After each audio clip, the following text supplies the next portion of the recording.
welcome and thank you for joining our webinar this morning. My name is James Cawley and I am the Business Development Executive with the Irish Centre for Diversity.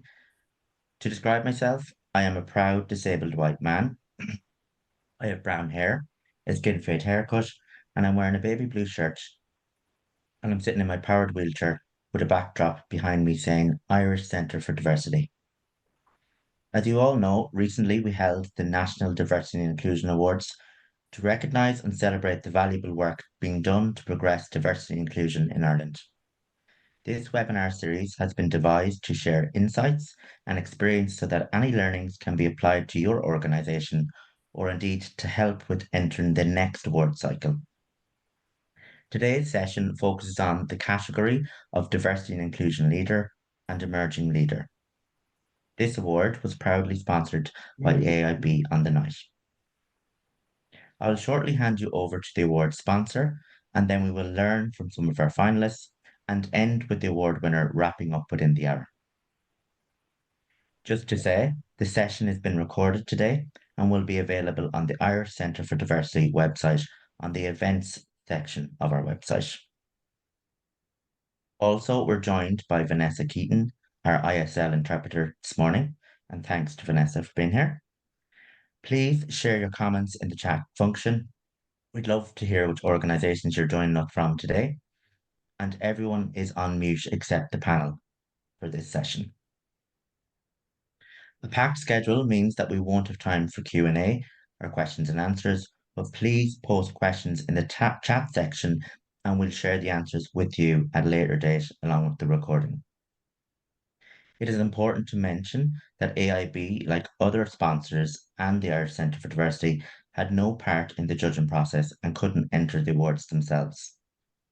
Finally, before I pass you over to Caoimhe, scheduling for some people means that a couple of our finalists unfortunately couldn't be here and join us today.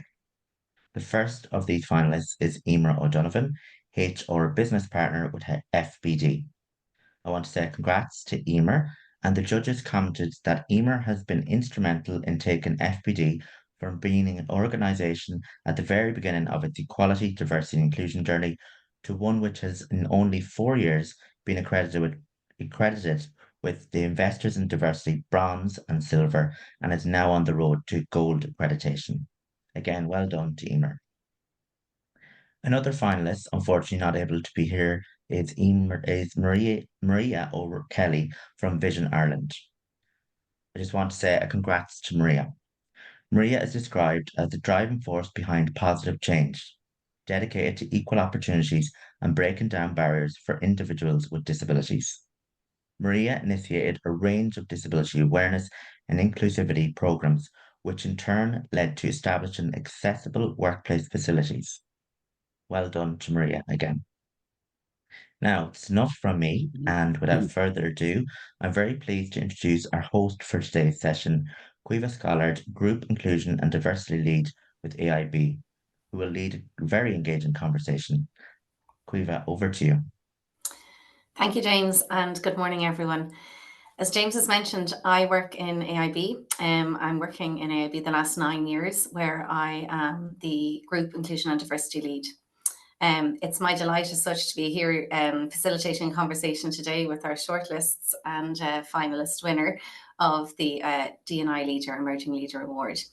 I suppose within AIB, we see it as really important to be able to platform and to celebrate corporate success with inclusion and diversity efforts, and for there to be learnings, best practices and experiences shared, including for ourselves at AIB.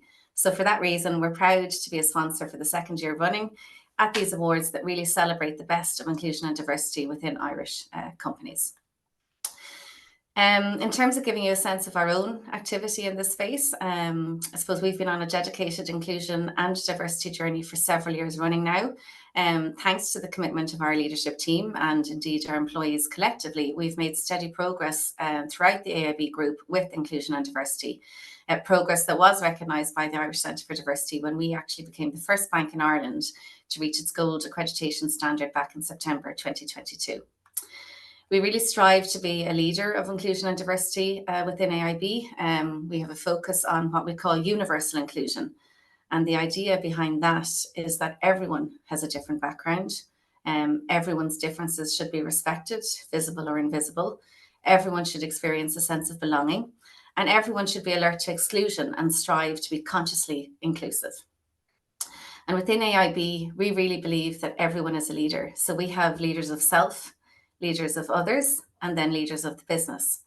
And we task ourselves and one another with casting a positive shadow over others and in being the change that we want to see, including when it comes to inclusion and diversity. So to give you maybe some sense of the interventions that we've taken and the positive impacts they're having, we have a Leaders Enabling a Difference programme, and that's a programme focused on the development of strategic leadership capabilities for our senior leaders. And within that, we have an inclusive leadership module. And now over 3,000 of our own people leaders have undertaken that training, and they're able to be inclusive and ever diverse in the practices that they adopt within their teams. Beyond that, then we're a sponsor of the Open Doors Initiative Inclusive Recruitment Toolkit. We launched that in 2022, and since partnering with Open Doors, more than 1,000 of our own hiring managers in AIB have been trained on the toolkit, positioning them to implement inclusive recruitment practices across the business and to really deliver on our own diverse talent ambitions. Then each year we run what we call a Universal Inclusion Month. Our most recent one of those was in June of 2023. And we, I suppose, called teams to play their part actively. And 280 distinct teams made a universal inclusion pledge, committing to the improvement of inclusion and diversity within their local functions. And then alongside that, we clearly put in place supports and resources to help people with our I&D efforts. And one of those things would be an inclusion and diversity code, which really articulates and sets out our own inclusion and diversity expectations, including of our leaders, leaders of self, others, and the business. So for that reason, and knowing the prominence, I suppose, of the Irish Centre for Diversity, the need to share best practices and learnings, it's my delight really now over the course of the next 45 minutes or so to facilitate this conversation. I'd ask you maybe to reflect on, your own legacy as a leader. What type of leader do you want to be known for? And I've no doubt that we're going to have a really insightful and engaging conversation with those that I'm joined here with today to speak to them on the topic of diverse and inclusive leadership. And I'm joined by our shortlisted and our overall winner of the D&I Leader and Emerging Leader Award. So without further ado, I might kick off and start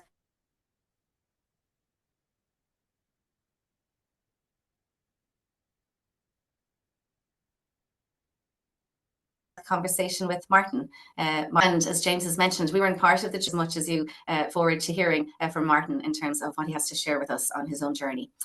What I can share is that the judges love that Martin has dedicated his work life to developing software that has impacted the lives of people, millions of people. Having seen his father struggle to communicate following a severe stroke, he made it his mission to make a change. And today, Text Help is a world-leading inclusive technology company that helps everyone to read, write and research with confidence. So Martin, if I may, could you tell us a little bit more about how you used your own personal experience to design technology to help others struggling to read and communicate, please?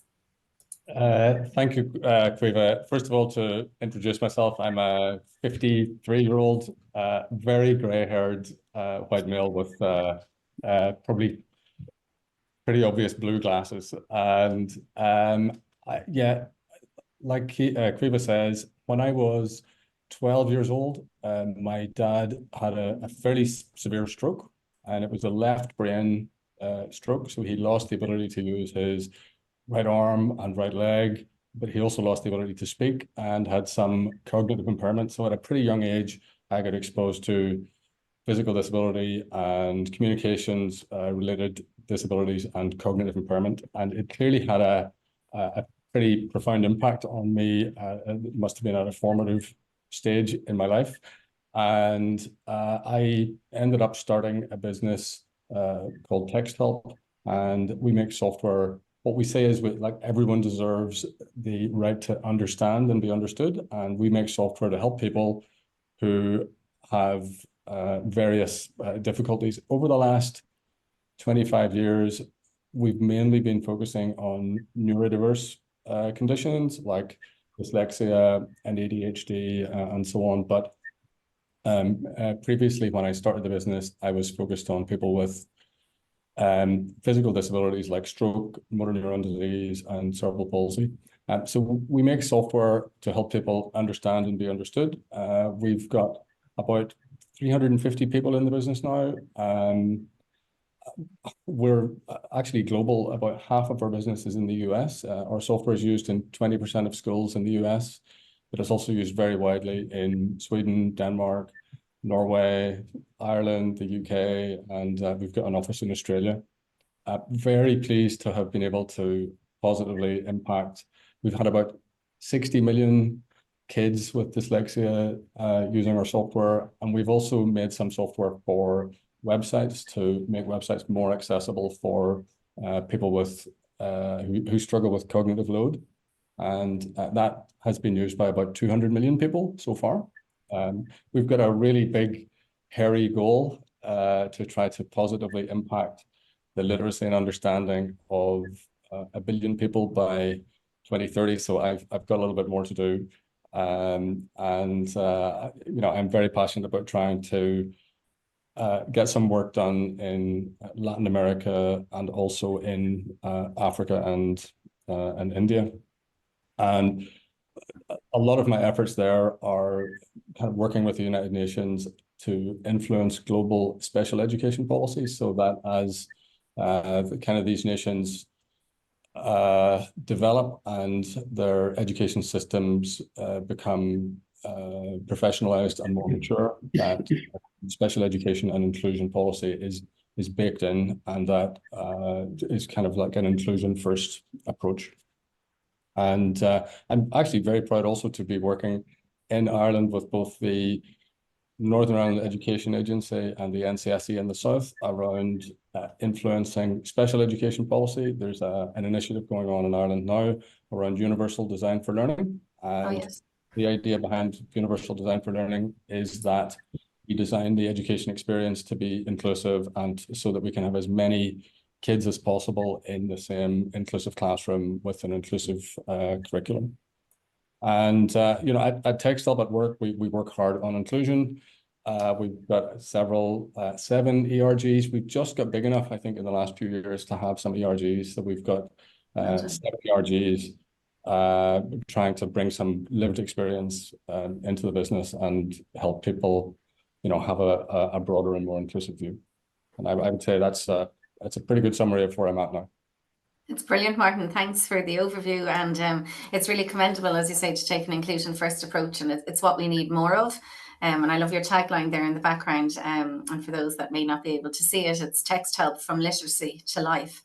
And I think it really is about enriching that experience and making sure people can fully engage and participate in everyday life. So wish you continued success with the business and with your efforts. And I've no doubt it will go from strength to strength. It's really encouraging to hear of the role that you're playing with inclusive education. So very well done. And thank you for sharing your contributions today. I might pass over now to Aoife Flood, if that's okay. Our next finalist is Aoife. She works as Global Diversity and Inclusion Strategy Lead within PwC. I understand that Aoife has had many milestone achievements this last year. Judges congratulated her on the launch of PwC's new Global Inclusion First strategy. This strategy is the action plan to effect more inclusion and diversity change, both within and beyond PwC. And working with over 300 stakeholders from across the globe, Aoife led its development, positioning and endorsement from the Global Chairman and Global Inclusion and Diversity Council. So Aoife, it's my delight to talk to you today, and I'm wondering if you might share with the group the achievement you're most proud of in the Global Inclusion First strategy. Thank you. Thank you so much, Caoimhe. As Caoimhe said, my name is Aoife. I'm a white Irish woman based here in Dublin. I'm in my early 40s. I've blonde, long hair and blue eyes, and I'm wearing glasses. I have a black top on with some silver detail, and I'm in my home office. I have a grey wall behind me and a white wardrobe and white bookcase. And also, as Caoimhe mentioned, while I sit in Dublin, I'm a member of PwC's Global Inclusion and Diversity team. So I specifically lead on our I&D strategy globally, as well as our I&D upskilling, awareness and gender equity efforts. And PwC is a network of partnership member firms located across 151 countries with over 385,000 people. And when it comes to our inclusion first strategy, I think first of all, I was proud of me in that I had 3 children under 18 months and was on maternity leave for just over 2.5 years. And when I returned, I asked for the opportunity to really explode our approach to inclusion and diversity and take over on leading on our strategy, and got a yes to that.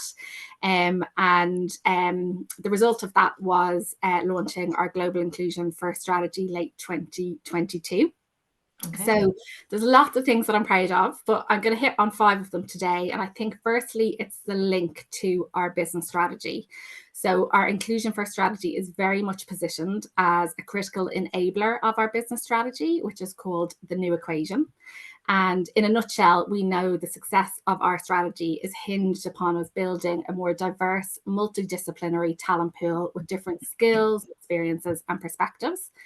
And then to leverage the benefits of that diversity, that our people must be able to think, act, and lead inclusively. And so through the work that we've done, we've really enabled our leaders to really talk about strategy and I&D in the same sentence, rather than addressing I&D as if it were a separate commodity. The second thing I would say I'm proud of is our shift to an inclusion first approach, which is one of the biggest changes of our new strategy.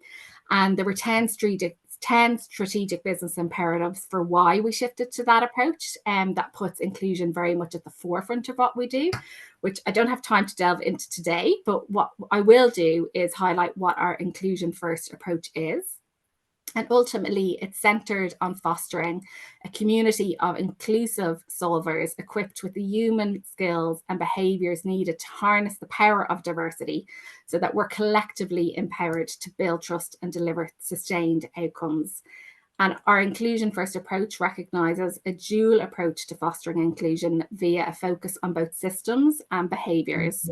So from a systems perspective, we're focused on expanding our inclusive processes, policies, interventions, and systems across our organisations to support equity of opportunity at all levels and to help all of our people to thrive and fulfil their career potential. And from a behaviours perspective, we're focused on building inclusive leadership skills with all of our people, because every single one of us has an opportunity to display everyday inclusion and contribute to a culture of psychological safety and belonging for all, to value and leverage differences, and to harness the power of that diversity to be more effective in building trust and delivering sustained outcomes for our clients, our communities, and our people, and to be a catalyst for change. So I'm really proud of the onus it puts on PwC at an organisational level to create inclusive and equitable systems and develop inclusive leaders at all levels, while also recognising and elevating the role that every single one of our people has to play in bringing this to life as both a success factor for our strategy and for inclusion. The third thing I'm proud of is that it's not just an evolution of what we've done previously, but it's very much an amplification. Previously, we had a very gender-heavy focused global strategy, and our inclusion first strategy really elevates on that significantly. We focus on 3 pillars of delivery and 5 drivers of change. And the 3 pillars of delivery are leadership commitment, accountability, and transparency, embedding I&D within PwC's DNA, which is very much the systems element of inclusion first, and creating inclusive leaders at all levels, which is very much our behaviours focus of inclusion first. And then we have 5 drivers for change, which are inclusion first, gender equity, disability inclusion, LGBT plus inclusion, and social inclusion. And as part of our inclusion first strategy, we've launched our first ever global disability and LGBT plus inclusion strategies. And we're in the process of developing our first ever global social inclusion strategy. And then these 3 pillars and 5 drivers are underpinned by 4 guiding principles, which are, first of all, to make sure we're enabling the New Equation business strategy. Second, to make sure we have a data-driven approach, which we view as absolutely critical from an I&D perspective at PwC. Third, that we're looking for opportunities to make our efforts as tech-enabled as possible, be that by way of digital offerings or using AI to interrupt bias real-time in our talent systems. And finally, the sharing of best practices or proven practices really across our network. Fourth thing I'm proud of is that through our inclusion first approach, inclusion is not just at the heart of what we're delivering, but we are also very inclusive in how we execute globally. So we recognize that we need to meet our member firms where they are at while charting an elevated approach to I&D that is fluid and resonates at a member firm level.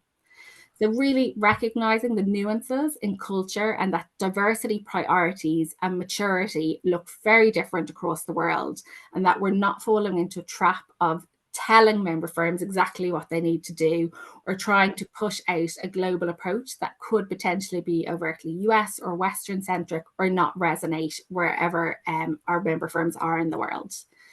And finally, the fifth thing I'm proud of is our commitment to build inclusive leaders at all levels. And through this, the fact that inclusive leadership has really been laid down as a non-negotiable skill at PwC.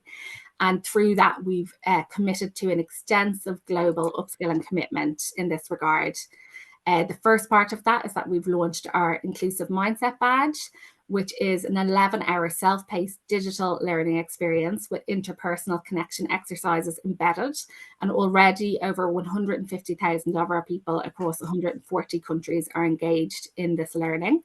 And whether they're an associate, a partner, or a CEO, they're telling us that it's provided them an opportunity to learn something new about themselves, learn something new about the people that they work with, and learn something new about inclusion and diversity. We're also evolving our behavior framework or competency framework so that inclusive leadership is even more embedded within that. And I'm really proud of the fact that allyship is one of our stated behaviors as we evolve on that journey.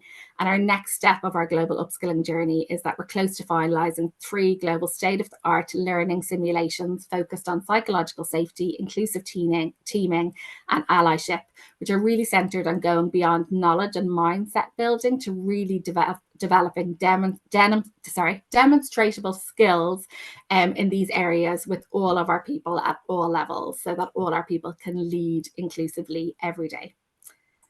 So yeah, I think that sums up probably my 5 favorite impact areas. Lisa, there's so much in that. Thank you so much. It's just fascinating hearing the journey you've been on and the global impact and reach you're having within PwC, but also, as you say clearly, within the client base that you support as well. Yeah, there's so much we could unpack. Maybe just one thing, and it kind of talks to the power of like engaging with your masses, and indeed Martin would have mentioned it, is around like the different voices and being inclusive and making sure that those diverse lived experiences feed in. Is that something maybe you could build upon in terms of your strategic focus? Sorry, can you just ask that question again? Do you mean I suppose the power of bringing in those different voices and making sure that you have inputs from all people, from all walks of life? I know you talked about developing a new I think it was LGBT plus strategy, and then social inclusion equally. I'm just wondering, like, do you tap into those different communities within PwC to support you with the strategic agenda? Oh, absolutely. I mean, that's critical. We need to be able to understand their experiences, both at PwC and beyond, to really make sure that we're delivering something that's going to enable them to, be their best and feel that they belong. So we engage stakeholders from a leadership perspective, an I&D SME perspective, external experts, as well as people with lived experience.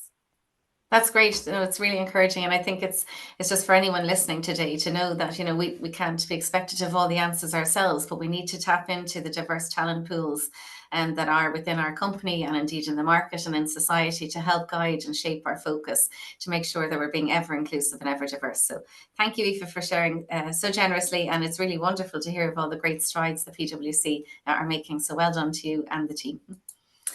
Our third finalist today is Donal O'Shea. Donal comes to us from the Public Participation Network, and the judges were impressed with how Donal used his personal experience as inspiration to make a difference for those with similar long-term conditions. I understand, Donal, that you received the Unsung Hero Award at the Community and Voluntary Awards in Laois, so well done, and that this indeed provided the opportunity to enhance your advocacy and media contributions at national, European and global level. So Donal, could I ask you to tell us a little bit more about your advocacy work, please? Thanks, Caoimhe, indeed, and good morning, colleagues. So I suppose an introduction to myself initially, I'm in my mid-50s, a bit like Martin, with the grey hair is fairly prominent, originally from Ballinskelligs in South Kerry, hence the picture of the Skelligs in the background. I live in Laois and I'm, as Caoimhe says, a disability activist now, both at national, European, global level. Following on from my award at county level, I got an opportunity to engage via Kantar on behalf of the European Commission in undertaking a number of its work since, and I represented thousands of people as citizens, is what I was advised of at the time. So I suppose at the outset, I represent, from a social inclusion perspective, I try to bring my focus to three attributes, I suppose, centered on values, the citizen, and effective governance. And I suppose predominantly what I try to do with like-minded colleagues through the National Secretariat of the Public Participation Network is to align policy and try to ensure it's adequately robust, inclusive and representative of our three strands: the environment, social inclusion and community and voluntary. So a caveat, I suppose, at the outset, before maybe I elaborate, is following on from our lovely occasion at the Royal Convention Centre for the Diversity and Inclusion Awards last month. I have since received a global award for social impact from the International Forums for Inclusion Practitioners. So I was very pleased to return just in time to celebrate Patrick's Day from a week in Paris on that front. So I suppose some examples of what I have been successful and quite proud of is there was an invitation to contribute to the reform of the criminal justice strategy in the autumn of 2020. My focus centered around social inclusion, equality and minority groups. And 6 weeks later, the Minister for Justice announced radical reforms to family law. The county development plan in 2021, following successive submissions, has identified in Laois the need for a new area policy now to be more representative of social inclusion, and particularly a bit like Martin's input around the disability perspective, you know, to ensure that it's adequately, I suppose, open and transparent to facilitate from a disability perspective, indeed with additional migrants and so on perspective. The civil rights is one I'm particularly strong on, and I think as a country we have a strong, I suppose, caveat to be arguably global leaders in this front. But I made representation to the European Commission and the Parliament to reinforce the civil rights a year after representation for government formation, and I was successful in that. Now, it's their words, this is going to impact on millions of lives in Europe and beyond. So that's something I'm quite proud of. This in turn then led to the appointment of a Supreme Court judge by the Minister for Justice, with a view to ensuring that the civil right, that the legal aid, as most of it know, it's commonly known as the civil legal services, is adequately robust and aligned with that and the practices of private practice. Another one I had initiated myself prior to joining the PPN was the mental health statements in November of 2015, not dissimilar to the concept which is being aspired to now through the wellbeing statements, you know, that it's multifaceted, it's adequately robust, aligned, etc., as I said from the outset. So I suppose this is where colleagues and I are coming from through the PPN now, with a view to establishing a national structure so that you have best practice from a lot of these areas being brought to the fore in line with collective learning, and as I say, best practice to be implemented. And I suppose that is something which the pandemic in particular really exposed around, for example, the area of the Minister for Justice now again is incorporated in the appointment of the Supreme Court judge, is provisions for vulnerability, and the effective utilisation of the infrastructure of the state. It might sound like a grandiose statement, but essentially that is what colleagues are looking for. The Guardianship Act of 2004, it undertook a review, the Department of Justice, through the appointment of Dr. Brian Tobin in NUIG in the autumn again of 21, and that work still remains outstanding. A lot of these are taking far, far too long to deliver the aspired outcomes. Couple of other areas is representation to the Office of the Director of the World Health Organization to ensure that you have the sense of alignment again and representative of the deficiencies, I suppose, from a social inclusion perspective in terms of activating funding. And what that means essentially is that you don't have a forum where you're incentivizing a culture of lead entities, which is a prerequisite in activating funding. Many of you will be familiar with the likes of leader funding, the likes of Through the Wheel, and you just don't have that forum there. So social inclusion, the mental health perspective, the disability, childhood alienation, which numerous local authorities have made representation to government, that they are some of the angles being considered there. Finally, in that one, I suppose, representation of Ms. Sarah Minkara, who is an appointee by President Joe Biden, to enforce the international rights of disability sector. I made representation of July of last year, and it was pleasing to see a media announcement on behalf of government. And I had gone through all the channels to enforce disability rights as human rights in, I think it was the 17th of September last year. The Green Paper, I suppose I've been critical of this by the Department of Social Protection on disability. It is exclusively coming from a monetary perspective. I think what was needed and required in line with what President Joe Biden addressed our two houses of the Oireachtas last April was from a human dignity perspective. And coming in myself, then I would add civil rights, I would add duty of care, I would add social justice. And if you come at it from that perspective with the previous inputs, you're well on the way to facilitating from that, I suppose, sector's perspective, a much more holistic and inclusive environment. So certainly I will be reverting back to the International Forum for Inclusion practitioners to keep that collective learning going. At the outset, I think the CEO was talking about coming to Ireland on day one of our conference.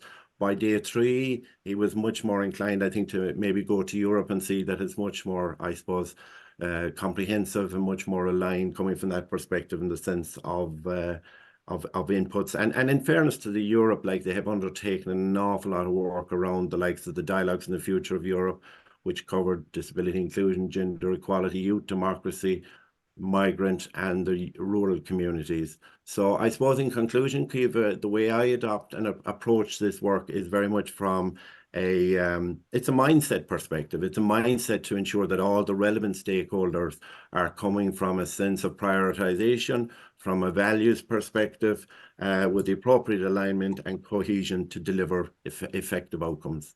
So thank you. Remarkable, Donal. Thank you so much. And actually, that's very clear in speaking not just to you this morning, but indeed to all the panelists. I think what's really jumping out at me is the strong values and passion that you all have for inclusion and diversity, for making sure that our efforts are focused on the greater good and how we can be better and do better. And you spoke of, amplifying kind of voices there, and that builds on what Aoife spoke to earlier, really around allyship, and it's leaning in and taking part and making sure that collectively we strive for, a brighter tomorrow for people from all lived experiences. Donal, thank you so very much for sharing your story, and I wish you the best of luck with your continued kind of advocacy for all groups. Our last finalist today, and indeed our award winner, is Geraldine Doyle. Welcome, Geraldine. Geraldine is full professor of accounting, visiting scholar at Harvard Business School, and indeed has recently completed a 5-year term as director of UCD Michael Smurfit Graduate Business School. Geraldine, we've heard from the other panelists today, the bar is set very high, but you in fact went on to win this very prestigious category at the Irish Centre for Diversity Awards. The judges loved your strategy to improve the representation of women on the MBA programme. Deep dive that you undertook to understand the representation of women on that programme, the reasons for not entering the programme in the first place, and indeed the work you embarked on to make positive changes in the programme and the results you achieved. They also praised the collaborative style that you took with Howard University, ensuring that the pipeline of future leaders in Ireland is diverse. Geraldine, could I ask you please to tell us a little bit more about your winning nomination, focusing on the changes you made to the MBA programme and indeed the collaboration with Howard University? Thank you so much, Caoimhe, and it's a real pleasure to be here this morning. And I was bowled over on the night of the awards, but having heard more detail about everything that everybody has been doing from Aoife, Martin, Donal, and also our two shortlisted who weren't able to be with us today, I'm even more humbled to be the overall winner of this particular category. So well done to everybody, and it's a pleasure and a privilege to be in your company. I might begin by describing myself as some of our other colleagues have done. So I'm a white Irish female, and for those of you who are tuned in, I'm blue eyes, blonde hair, and I am working at the moment from home. I'm working between Dublin and Boston with my visiting role over in Harvard Business School. So I'm in Dublin at the moment, which is good for the timing of this webinar. And I have as my beautiful background the stunning campus that is the UCD Smurfit School. It's a beautiful old Victorian red brick building. The sun is shining there in the background at the moment, although it's not shining in Dublin right now. I have been an academic for more than 30 years now. I have two fabulous daughters who are both in their early 30s. I trained in very different but complementary disciplines of pharmacology and business. And that has informed all that I've done in terms of my research and teaching since then, in terms of bringing those two disciplines of business and medicine together to create a greater understanding of the business of medicine. In my role as an academic for more than 30 years, I have had the privilege of teaching incredible students who have gone on to do amazing things in the world of business, but also within society. I also, on a daily basis, have the privilege of mentoring and supporting early career colleagues, whether they be our students, also faculty, early career faculty who are on that trajectory for promotion, and also our professional staff as well. So I feel it's a privilege in the role of being an academic, working with amazing young people, but also working with incredible colleagues, very diverse internationally, and also in other ways as well. So our strategy within the UCD College of Business and the UCD Smurfit School speaks to some of the things that you just spoke about, Caoimhe, in terms of, you know, our motto or our tagline is to empower, to connect, and to create a better future together. So I think it reflects a lot of what you've just summarised a few moments ago, Caoimhe. So in terms of the specific initiative for this particular award, it was actually our students, our MBA students in class from our UCD Inclusive Business Society who made the submission for my nomination. And that is really an incredible honour and very humbling as well. In that regard, where we began in this journey was when I took on the role 5 years ago, as you mentioned, Caoimhe, as Director Dean of the UCD Smurfit School. And having been an academic and taught in our programmes, it was a huge question why in some of our classes, in particular our MBA classes and some of our finance programmes, that we saw such a low representation of females and women in the class. So first of all, what we did was we gathered some data. So our strategy was very much data-driven. I suppose with my background as a scientist and also as a chartered accountant, also working within academia, in order to convince colleagues, you do need to gather data and you do need to collect data and analyse data. So we very much started off with the data. And what we found was that historically within our MBA programme, for example, that we had the highest representation we had of female heretofore had been 22%. We were already a very diverse and very international business school. So we began to ask a lot of why questions. And I think that probing and asking why and continually, but why, every time we got another answer, but why, really led us then to engage in a very broad consultation process of all of the stakeholders involved.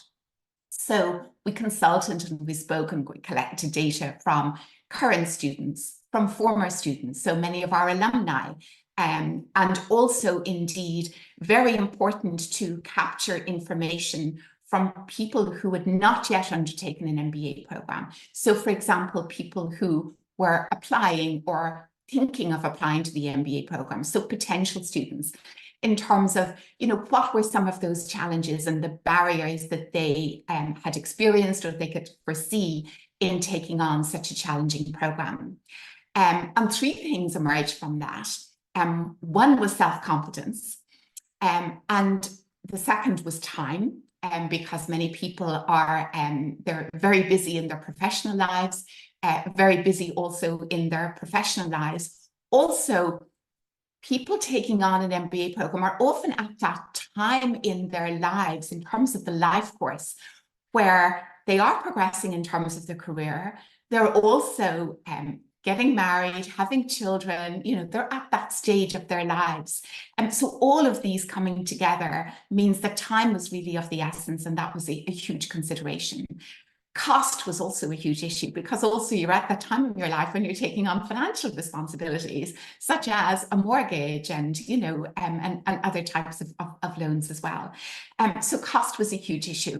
So armed with that data, we then tried to address each of those issues. So in terms of the self-confidence, what we did, and we began this journey at the beginning and during the pandemic.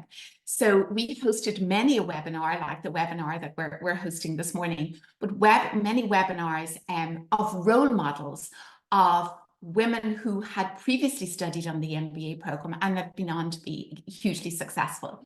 So one example was one of our students who she had a brand new baby at the beginning of her MBA program. In the middle of her MBA program, she had her second child. And by the end of the program, she was pregnant with her third child. She had gone on to be hugely successful in co-founding a pharmaceutical company. So she was a chartered accountant, and she worked together with a fellow female scientist to form a pharmaceutical company. They have now scaled up into the US market. So an incredible story. So we drew upon our network of alumni of incredible role models for other women to see, oh yes, well, I could see myself do that. And that was particularly powerful. We also had other genders, so we did also include many men on our webinars as well, in terms of talking about their leadership and what they had done within their firms. So one of our guests on one of our webinars, for example, had previously been the managing director of Accenture in Ireland, and had talked about the Accent programme. And what they had done within the Accent programme in order to promote, encourage, have role models, not just at the senior level within the professional services firm, but right throughout at every single level. And again, that was very powerful. So that was what we did in terms of addressing the self-confidence. In terms of cost, well, we decided, well, we absolutely needed to have more scholarships. So we went out to market and we asked for more scholarships. So for example, we entered into a collaboration with the 30% Club. They've been a wonderful, fantastic supporter of all that we do in the school. So we achieved a scholarship from the 30% Club. We already had a very long-standing relationship with Image and Image.ie of a full scholarship for a woman on our MBA programme. We achieved further scholarships from her.ie, from journal.ie, and all of these really helped to support applicants to the programme. And then with regard to time, what we did around time was we really did an in-depth analysis. We went to our peer schools internationally all around the globe to really delve into their programs and the formats of their programs. And was there anything innovative or new that they were doing that we weren't doing that might seek to address that issue of time? So heretofore, our MBA program had required students to be on campus every Friday afternoon, every Friday evening, and all day Saturday, or alternatively, our executive MBA programs to be on campus 2 evenings a week. So this would require incredible commitment in terms of week on week. When we looked internationally, we saw that some of our peer schools had alternative formats. So for example, whereby rather than being on campus every single week for consecutive 12 weeks of each semester, that the students were on campus once a month. And that once a month was a very intense experience on campus, all day Friday, all day Saturday. And that was then supplemented with very intense periods at the beginning of each semester. So a 1 week intensive time frame. So we looked at that and we explored, well, how might we be able to fit our curriculum and design our curriculum within this new format? And bearing in mind that the school and our programs and our MBA program being one of our flagship programs is very much under scrutiny by our accrediting bodies as well. So we're accredited by the most prestigious, we call it our Triple Crown accreditation of the American Association of Business Schools, of AMBA itself, and also of EQUIS, which is the European accreditation. So our program had to remain of that quality to ensure that we continued in terms of having our programs accredited. So with the redesign, that involved many a conversation and lots of consultations, both formal in meetings, but also informal as well, in terms of teasing out, you know, how if we were to change the format, which was a significant change, how that would be from a learning perspective. So teaching and learning being at the core of all that we do, and bearing in mind what we talked about earlier in terms of universal design for learning, how that would impact on the learning of our students as well. So, as I say, we began with the data. We then set a strategy for ourselves, and a very clear strategy. We wanted to move the dial from 22% absolutely to 50% women representation of our MBA program. And then how to get there. So how to get there was addressing those 3 key issues of self-confidence, the time in terms of changing the format of our program, and also the cost issue. And I suppose also the business case was really important as well. So, so very important with that data and with that strategy to also to present, to be able to convince senior leaders within college, bringing colleagues along, and also at the university level as well. So it did take a village. I know I sat on the night of the boards and it was a very large village, universities and all of our stakeholders, internal and external, to the organisation, including employers, many of whom are here on the webinar this morning, was really critical. So in terms of co-creating and co-designing our program, we really did move that dial. We moved the dial much quicker than we expected. We expected to take a 5-year period, but in less than 3 years, we had moved the dial from 22% to 50%. And I'm now delighted to say that we are one of the few business schools in the world who have broken the gender parity in our current class to have exceeded by 50%. And I saw recently in an article last weekend in Forbes magazine celebrating International Women's Day that we're in very good company with the Oxford University Business School, Syed Business School. And in their current class, they have just recently also just gone over that 50% gender barrier as well to 51%. And I suppose also what I would say was that while we were working on this particular strategy surrounding our MBA program, that was also in tandem with our finance programs as well, and working with incredible faculty who are leading on our finance programs also to move the dial in terms of having greater women representation on that program as well. And what we found was our students picked up on the momentum. So we had a current student and alum, a gender balanced team of students and alumni who came together, who wanted to address the move from education and academia to the business world. And in this context, some of our alumni found that it was a bit of a culture shock. When they actually went out into the business world, it was a bit of a culture shock in terms of some of the barriers and challenges that women faced. And in that context, then our students and alumni together created a new initiative entitled Smurfit Women Inspiring More. And the acronym for which is SWIM. So it's kind of swimming up against a very large wave.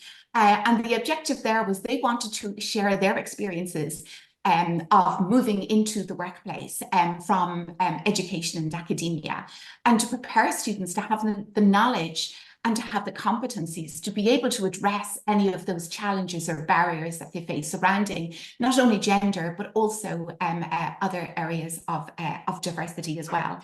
Geraldine, thank you so much. There's so much in what you've shared, and just your last point there, even just about the power of information and understanding what it is that people find challenging or how we can better support them. And there's no doubt that you were so consultative in your approach that really led and shaped kind of the focus that you implemented over the last few years that now allows you today, you know, speak with such success, and rightly proud of the achievement of 50% kind of gender balance within your MBA program. So very well done to you and to all the team at UCD Smurfit School for your success.